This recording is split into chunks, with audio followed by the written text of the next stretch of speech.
So I was just Thornton's lucky. I spent a week, this past week, at a Global Institute for Leadership Development. It was a 5-day course out in San Diego. There were 500 people there.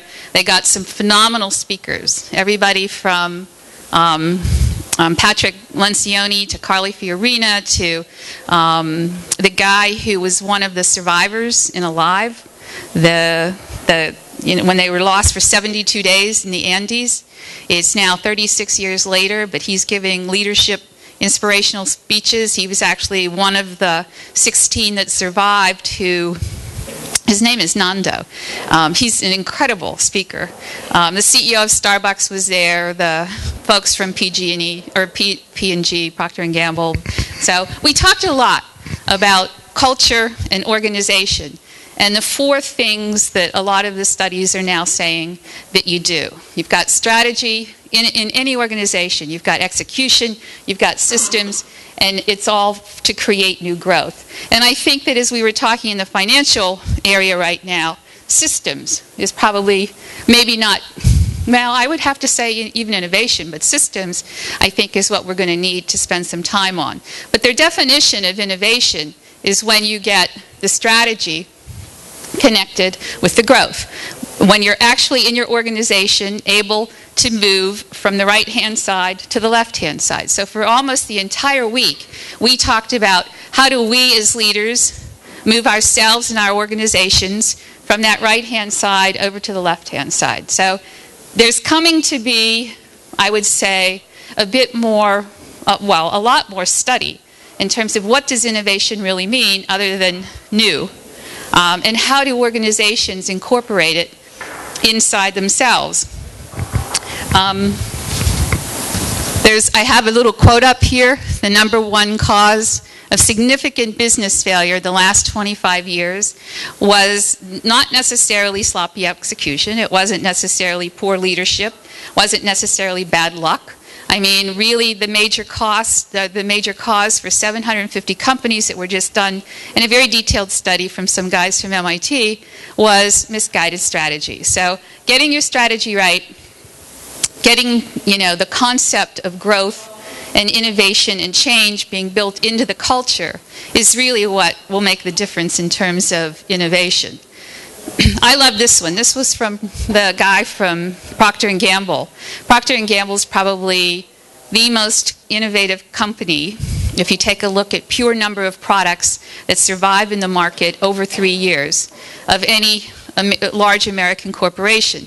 And they use this. They say you have to have a need. So you have to go where no one is or where no one else wants to go. And you have to combine that with technology that's good enough. It's good enough for today. And when those 2 things overlap, after you've studied the customer base, after you've studied your competition, after you've really done your research, then you have an innovative product. That's when you get the wow factor. And the really good news is that, again, in all the studies that are coming out of large corporate America, it's no longer a not invented here syndrome. I mean, their new statement is proudly found elsewhere. A major portion of the products coming out of large corporations are now being found in small corporations that they either go out and partner with or purchase and bring inside. That saves them their R&D, it's closer to customer base, they better understand the competition, it's more specific, and even at Procter & Gamble, they were saying that about 50% of their products are now coming proudly found elsewhere. So if you take a look at it from a startup, from an innovation perspective, those are really good statistics. That's really a nice thought. 35% of all new ideas come from small companies, and what other statistics did they have? The way you can tell whether or not a startup is successful is if 22% are still in the marketplace 3 years later. So they take a look and they say, have you introduced a product or a service that has actually lasted for 3 years? And then they consider that to be a success. Anything that doesn't make it that long is a failure. So I read this. I was reading Dumb Money the other day, and the author, Daniel Gross, just published this. And if you take a look at what's being funded today, he says there's innovators, imitators, and idiots. And the way VCs fund them is they look at innovators being smart money, imitators being dumb money, and idiots being stupid money. And they were very specific about using that terminology. The question is do money people actually know the difference between all three? And the answer really is, I mean, I put a nice statement down there, usually but not always. And I'm not 100% sure it's even usually not always. When people come up with good ideas, sometimes it's just really difficult to figure out whether, which part of the scale you actually exist on. But there's no startup that's ever going to make it unless it's got money. And so if you're talking about how do we get from here to there, you've got to have the money to do it. I would give a very, very, very quick example of a startup that I was involved in recently that had, and we'll tell it as a fairy tale, once upon a time. It was a great idea, an absolutely great idea. The need was there. It's called broadband over power line, high-speed internet access over the grid. The grid is already there, so your highway is already built, and it's supported and maintained by somebody else, and it's supported and maintained by a ratepayer. It's already supported and maintained by you. So when we started looking around, about 50% of the United States, individual households, do not have access to high-speed internet because it's not cost-effective for DSL or for cable to build out there because they've got to build the entire infrastructure. But if you have a technology that exists on top of an infrastructure that's already built, for $19.95 a month, you can give to very rural areas T1 line access, 1.5 megs, for a very inexpensive price. We were looking at it being about $19.95 a month. So, good idea. Doesn't take much technology. The technology had been around for about 50 years, but it had just made a very large leap in terms of a breakthrough. The chip became at least 205 megabits. Once we had a 205 meg chip, 100 meg goes towards security and administration, but you still had 100 megabits to sell. So in a rural area, at 1.5 megs a household, you don't even have to have an oversubscription rate. So very inexpensive, wonderful technology, gets to a lot of places, no competition. Cox Cable, AT&T, Verizon, they could care less whether we were out there because there's no way they ever wanted to go to those areas. So in this company, it was a good idea. We had one sole source contract for 20 years, consumers out in Michigan, which is most of Michigan outside of Detroit. We also had contracts waiting from Western Massachusetts. We had them from PG&E and from Arizona Public Service. We had already certified the product on 2 other grids, so we were doing great. Now, at that point in time, when we had those 4 contracts, we had spent about $2 million, which was our angel funding. We then raised $2 more million, where we built out a 20-mile circuit run to actually show that the technology worked. And like I said, we had put it on a number of other grids. We got some great partners, great partners. We had Net Zero, wanted to be our ISP. You know, there's a lot of talk about network neutrality. And when we presented to the PUCs, the Public Utility Commissions in each of the states in order to reuse the grid, they were thrilled as long as we had a separate partner for content. So we signed with Net Zero. We had Cisco and Sprint for all of our backhaul connections. We had a company called Diverse Networks that has always done machine-to-machine monitoring, so they would monitor the whole network for us. We had a major electric installers that are certified on just about every grid throughout the United States. Good, solid partners. We had maps that we drew for each state where we showed where the overlap of the cable companies and the DSL, where those areas were. If you had at least 2 of them, the area was red. If you had yellow, that means there was only one major provider. And green said that there was nobody out there So the way we picked our territory, all green. We just listed the green counties, listed the green physical streets, and we said this is where we want to build, where there's no competition, none at all. And the numbers, like I said, these are real numbers exactly from consumers, how many households there were, their average income, the targeted number of subscribers that we were interested in. We took, in addition to that, the most profitable, we would first take a look at what the average income was in that particular area from the census data. And then if there was zero competition, and we figured we would get about a 25% hit rate, between 20 and 25%. So 1 out of every 4 or 5 houses that we passed, highest income areas, no competition. That's kind of a no-brainer, isn't it? I mean, you stop and think about it. And we had all the data to do that. In addition, the equipment physically resides on the grid. I mean, it physically touches the medium voltage lines. And so the system is fairly simple. You bring it into the substation where the step down is from high voltage to medium voltage. The equipment operates about every half mile down the grid, picks up the signal, sends it along, sends it down. We got about 120 milliseconds in terms of our latency, so we could do voice as well as data. And the chip was coming out with a 400 megabit chip, which means eventually you could do video. Somebody asked today, I think it was you, smart grid and IT, what? It just so happens that Carl was our applications guy. He did the smart grid. And I asked him to put together 2 or 3 thoughts for you as to how smart grid will impact IT. I don't want to be here.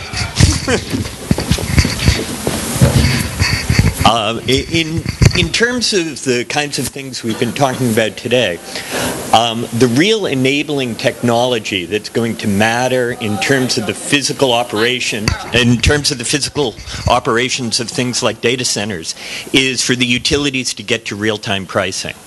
And once you're responding to the actual cost of electricity, you can start thinking about how you're going to shift your loads of computing to the times when the power that you need to run those machines is cheaper. There are other aspects to that too in terms of demand response, where utilities will be paying you to cut down on your power consumption during their peaks.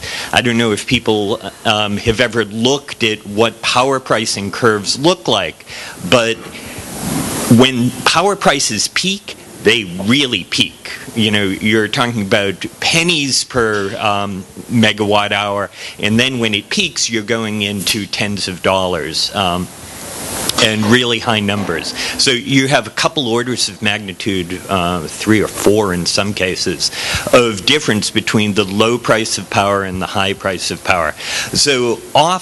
But all of that is insulated from the customer because they're averaging everything out and giving you one, or in some places you'll get time of day use where you get 2 prices. When you get to real-time pricing, and the markets run on 5-minute intervals, and you can start responding in real time to the price of power, you'll be able to affect your bottom line and actually help out the grid significantly. You also then get towards distributed generation, and there's lots more going on out there.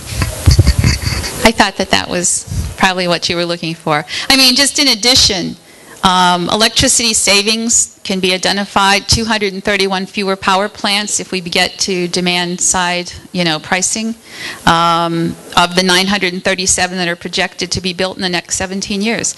I mean, these are facts and figures. What we need to do is we need to understand how the grid is operating. We need to be able to get that information out to customers, particularly the larger customers, which would be the larger data centers, the larger users of power. So it's a twofer. First we do the rural, we build it out for rural broadband, we also get the system paid for, and we actually gave back to the utility as part of our agreement free free internet access or free data and voice access along the lines. Plus, we actually were able to determine when they had an outage. Right now, anything that touches the grid, they can't see once it comes outside the substation. They have no idea. If a tree falls on a line, they can go find it and they can find where the break is. If a squirrel bites a line and fries itself, they have no idea. They have to go up and down and keep testing it until they find where the break is. The equipment is every half mile. We can tell them exactly when they have a problem and exactly where it is. So it was really creative, innovative. And if you take a look around the world, there are 6 billion people in the world. 4.5 billion of them have electricity. So once you have electricity, if you start to give people access to all of the things that we take for granted, we had talked to the Gates Foundation about setting up some sort of special, little areas where they could put computers in different parts of the world to allow even just kids to have access to it. So an incredible way to do education.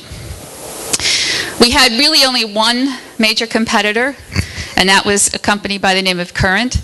Current had raised $400 million just before we came into business. As a matter of fact, they had their last large raise in January, and in February was when we started the company. So we ended up with a total of $4 million.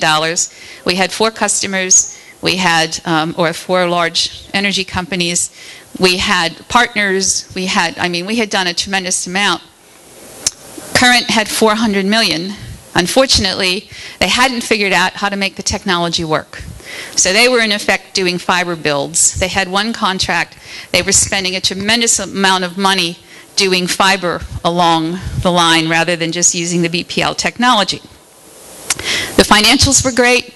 We had somewhere in the range down here over time of 46% returns on investments. That was keeping the cost per customer very low and being very reasonable about how many customers we were going to have.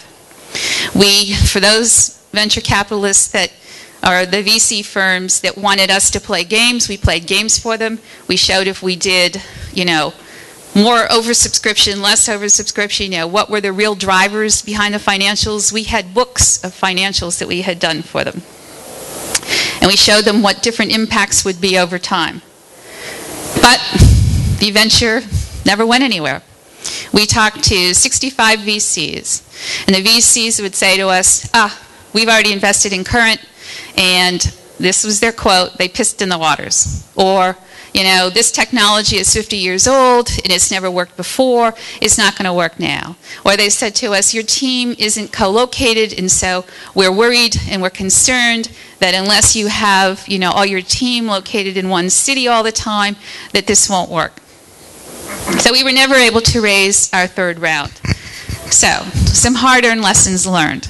I assumed that one of the things that Thornton wanted to kind of summarize the day is maybe there's a lot of entrepreneurs in the room. Maybe those of you who are thinking of being entrepreneurs would like a few lessons learned from some really big ones.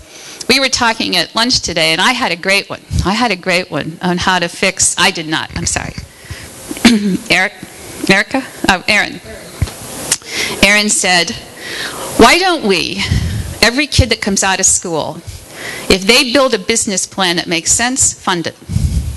That's how we get our new ideas. That's how we get our innovation.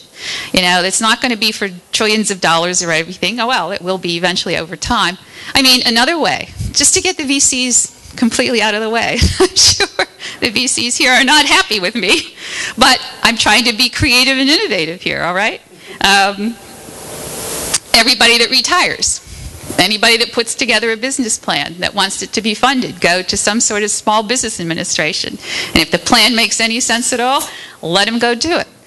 To be honest, I see that as almost having the same success rate as some of the successes that we've had in the past through the process that the VCs use. But the lesson that I learned, a situation, you inherit an employee that you realize pretty soon simply can't do the job, but it's pretty politically connected. What do? And the really interesting thing was, you take care of it right away. This came up at the leadership conference. There were people there, top CEOs of companies, that say that within the first 30 days, they eliminate any employee, well, mostly their direct reports or the level down, that they don't think is going to make it. They said, let's face it, if they're part of the problem that exists today, one gentleman had been talking about coming in as being the CEO of US West. Their service record was 37%. So anytime a customer called in with a problem, their telecommunication problem, their daily service support rate was 37%. He said, I didn't even have to look for a burning platform. I didn't have to do anything. So he was telling stories about what happened to him in the first 30 days. One of the cutest ones was, he walked in the first day of his job. The guard wouldn't have let him up. The guard said, do you have a badge? No, I don't have a badge. Can't go up. Well, can we call somebody? The guard says, well, it's pretty early. Nobody's around. How about if you take a seat? So he's wandering around. He sees a newspaper that has his picture in. So he picks up the paper. He walks to the guard. Look, this is me. See? Can you let me up? I'm your new CEO. Do you have a badge? No badge. Can't go up. He said he sat downstairs for about an hour or so until somebody, and people coming and going and just watching him.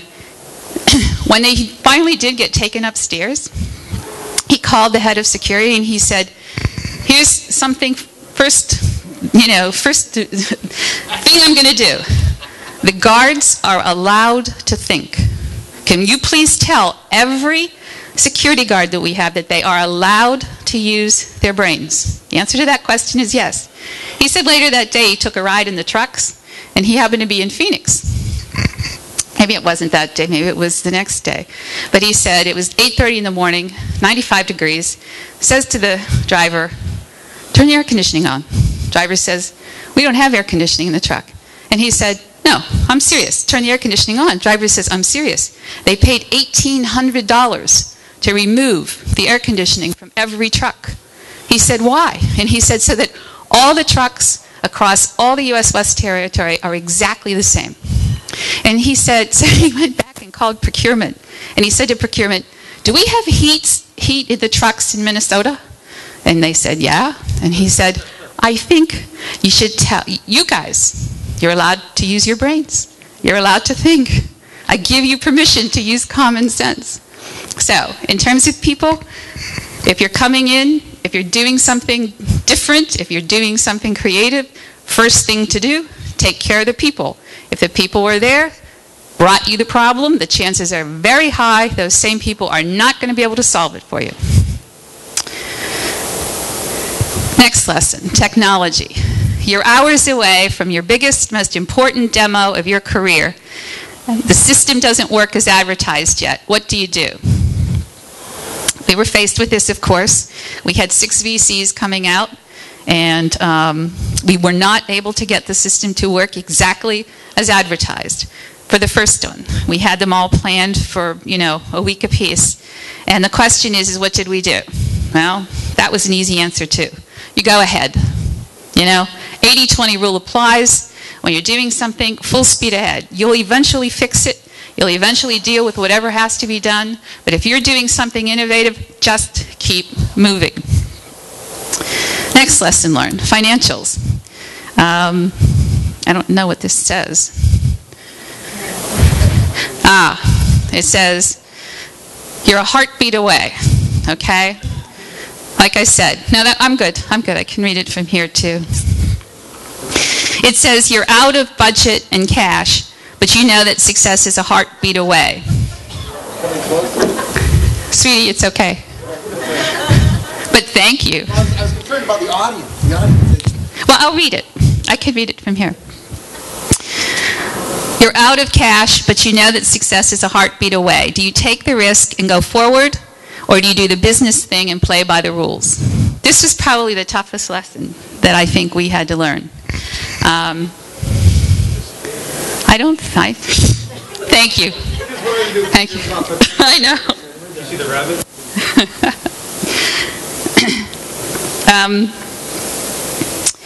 We talked to many VCs about this. before and after, and we said to them, what would your recommendation be to us in this particular situation? And their recommendation to a... Could you read that again, sorry? Yes. It said, you're out of budget/cash, but you know that success is a heartbeat away. Do you take the risk and go forward, or do you do the business thing and play by the rules? In other words, if you don't have the money, do you spend money you don't have? Because you can do it. I mean, our staff, as a matter of fact, worked without a salary for probably, 6 months as we were coming down to the wire. We were passionate about it. We were not in this for the cash. We were really in this to do the right thing at the right time. We all had skin in the game because we had gone from jobs that we had gotten great salaries from, and we were, if not giving our time away, practically giving it away because we really believed in it. Lesson learned. Play by the rules. Every professional we talk to says business is business, If you wouldn't make a decision like this, in a big company, if you wouldn't allow your people to go forward without having the budgets for it, why would you do it as a startup? It says, yes, take calculated risk, but not with money, your own or your friends, because the next thing we could have done was do a friends and family. We talked last night about bringing your family in, giving them a piece of it. Do you raise money that way? Trust me, we did not survive. If whatever money we took from family and friends is gone, how do you look at your family and friends? Now, if we had been successful, because this seemed like pretty much a no-brainer, everybody would have done great. On the other hand, people are now, personally losing money. I remember I have been involved in another startup since then. And I've been involved with a group that wants to build software as a service system for some government contractors. And, one of the guys that we were talking to, one of the VCs said, oh, we want to see you put skin in the game. We want you guys to put your houses on the line, sign up your mortgages. And I said, been there, done that, not doing it again. Okay? We learned a lesson. What other lessons did we learn? File and protect patents. You're so busy, you're running around, you're going like crazy, and you're developing all this great new technology, or great new ideas, or great new methods, whatever it is. We actually had a wonderful law firm that worked with us and absolutely insisted on the discipline of filing and protecting our intellectual property and doing the patents. And would you believe today, when I say today, the last few months, since the whole smart grid concept has gotten so big, I have been finally getting calls saying, we just noticed that you have 6 major big patents out there. Do we want to talk about them? So even if your business may not survive, and believe me, we were depressed. It was one of those things that there is no higher high, there's no lower low. And believe me, I have been a senior executive in a Fortune 14 company. There were only 8 of us that ran the company, $90 billion. Those are high highs. They really are. Nothing compared to the startup. It was one of the most exciting things that we had ever done, and it was one of the most depressing things that we ever had to do when we had to shut it down. So protect the patents because it is now seems to be coming around. Choose your investment banker carefully. If it's an equity venture. Investment bankers all have this group of VCs that they work with. If they don't introduce you to the right people within 90 days, they're going to need of absolutely no help to you, none. So choose your IB for don't, one of them wanted to sign a 3-year contract. I don't know. We were just getting started. I didn't know the difference, Do we want to sign a 3-year contract with somebody because they truly believed in the concept and idea? 90 days they get tapped out in terms of who they know with money. You present to them and either you have funding or you don't. So that was a hard lesson learned. The VC world is a small one. Get a leader that they know. Our competitor raised $400 million with really, really flawed technology because they had a guy who had been CEO of AT&T and they just knew him. And he was able to go out and he was able to raise a tremendous amount of money. We were all known in our field, but we weren't known in the VC world. We weren't known, internationally. And so looking back on it, I think that if we had gotten someone of a caliber that was already a proven commodity in the world of telecommunications or in the world of energy, I think it might have been different for us. Tell potential investors what they want to hear, not what you want to tell them. You never lie, but I'll tell you, you're excited about your product, you're totally psyched about what you're doing.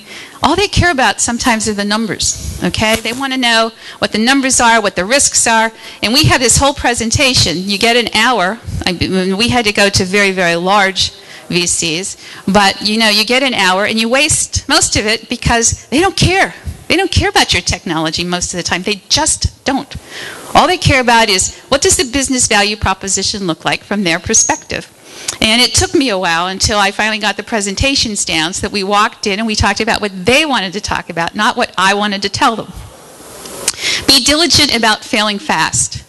This is from specifically an article from the CEO of Procter & Gamble. He wrote it in the Harvard Business Review about 2 months ago. And this is one of his key things. If you've got a great idea, go out, do it, be excited, be passionate, get as far as you can, but if it doesn't look like it's going to make it, be diligent about failing fast. I know you hear about a lot of startups that the people stay with it and stay with it and stay with it and stay with it, and maybe over some very long period, number of years, something finally happens. See, I would have quit, gone out, made money, and come back to the idea when it was ready. So being diligent about failing fast, I happen to believe. And the last one I have here is learn from the pros. Anyone who's ever managed a startup on a full-time basis has learned hundreds of lessons. There are a multitude of books and articles on the subject. Read them, learn them, digest them, talk to people that have been there and done that. I remembered you saying last night you learned a lot about business. I mean, even being in business, I had learned a tremendous amount from being with a startup. So, go with people that have been there and done that. Talk to them. Find out what they're doing. I know lots of people in this room are not necessarily close to retirement age, but when you do, because we're techies, we really like to do something like that. We really want to do a startup. So remember some of these things when you go out to do your startup. I think that the whole concept, that's finished. The whole concept of innovation is becoming better and better defined out there, what it is, how to do it, how to be successful at it. Don't try to learn all your own lessons. Let somebody else learn the lessons for you and just pick them up afterward. So that's the summary for innovation, the first innovation lab. And are there any questions? Do you want to talk about anything that we had up there to begin with? I understand the investment banker's part. In your startup environment, why would you need an IB? In a startup environment, why did we need an IB? Because we needed $50 to $100 million after we signed 4 contracts. We signed 4 contracts with 4 very large utilities. And each utility was going to take about $10 million to get the system beginning to be built before we could generate revenue.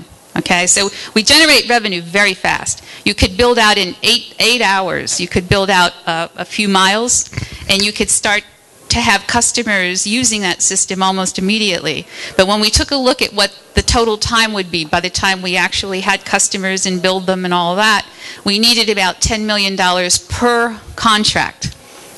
And so we also needed about $10 million to continue our development of the technology and some of our back office operations. So we needed at least $50 million. But that's what you go to the VCs for, right? That's what you go to the VCs for, but you don't get in to talk to a VC unless you go through an investment banker.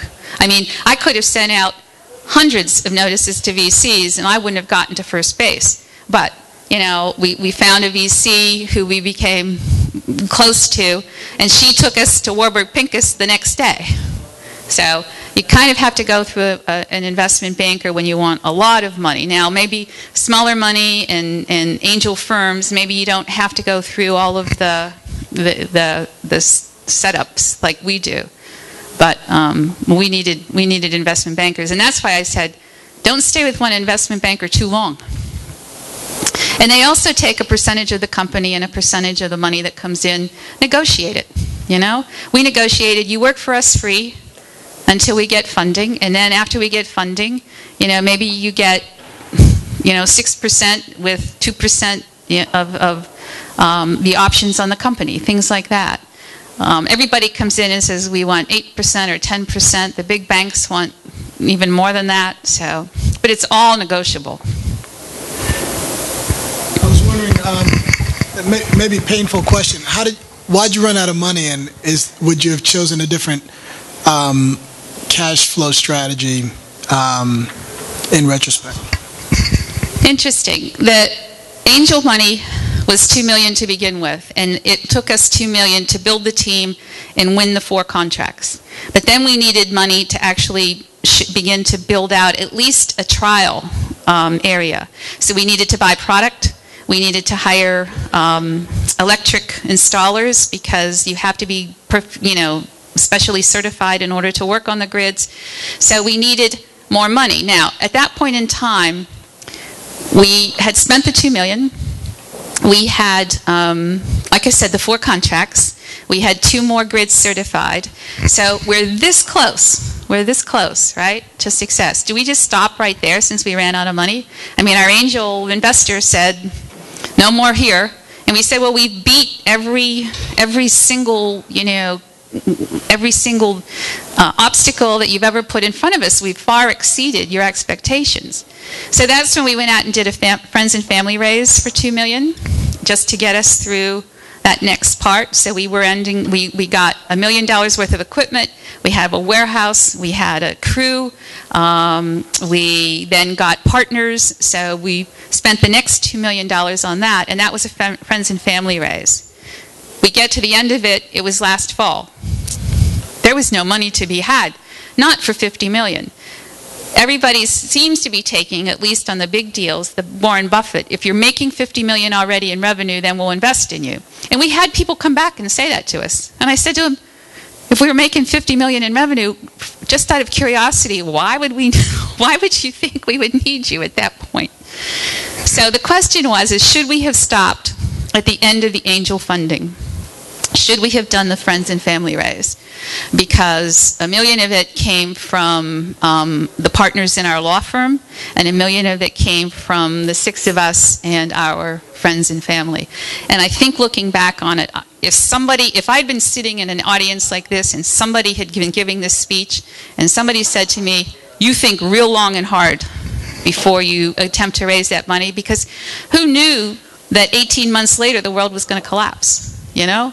Who knew? Did you look at strategics at all, or was that not an option, like having potential customers fund you? Oh, the problem with having the question was, is our potential customers, having them fund us. Like, should we have gone to consumers and asked consumers to put in money and PG&E? The problem is that if the utilities helped fund us, we would become a regulated entity and not an unregulated entity, and we were trying very hard to stay unregulated.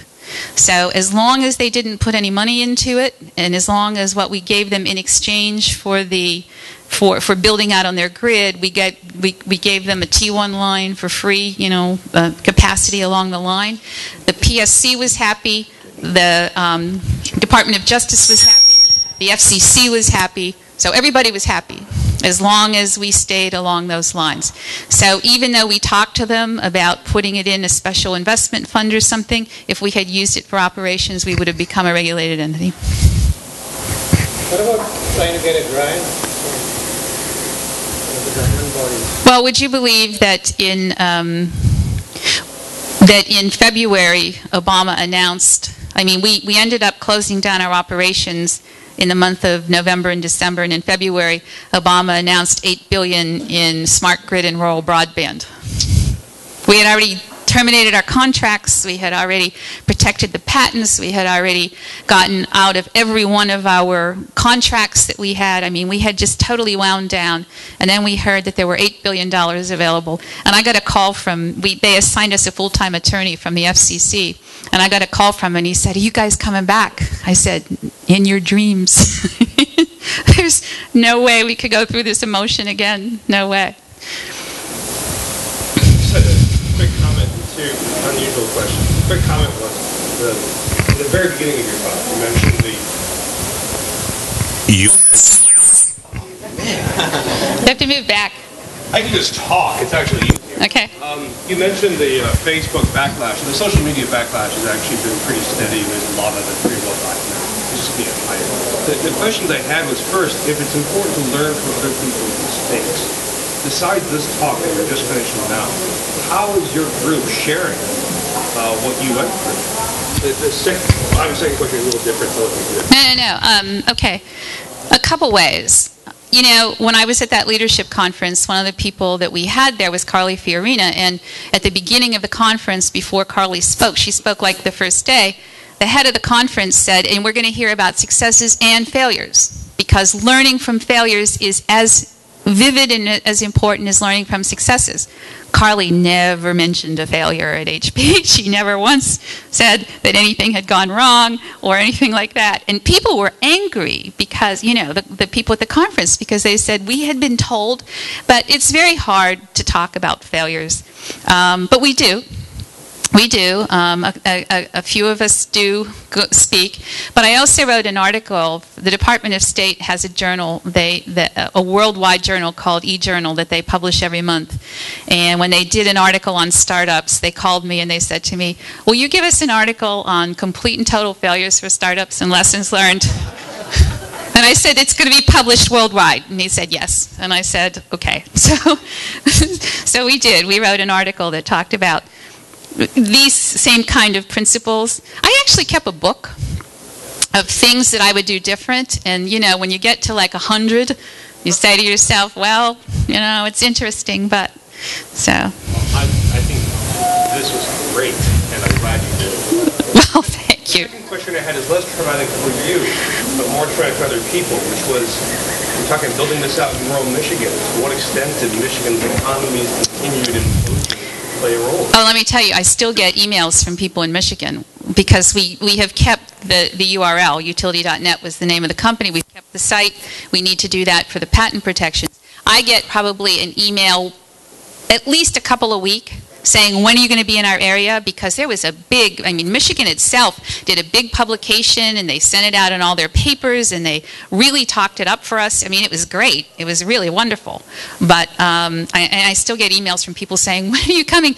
Or sometimes they'll try to bribe me, and they'll say, I work for GM, but I am, you know, a minister at my church, and I have 5 children, and they need this and they need that. Can we go first? And I write back and I say, I would love to have you go first, but, you know, sorry. In my small town in Vermont, we just built a co-op for broadband. And it works. It's one of the hardest things we do. There's no federal money, no state money. We put it together. It was really hard.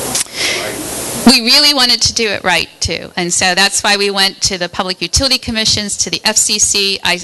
I testified before all of the FCC commissioners, before all the FERCs, before each one of the state governments. And we had great support, great partners, a great idea, good technology, wonderful customers. We couldn't get the funding. And so, you know, it happens. It happens. Be prepared. Well, I think you put your finger on the weed. That's why I kind of would like to see some changes in the way that the VC world works. Thank you.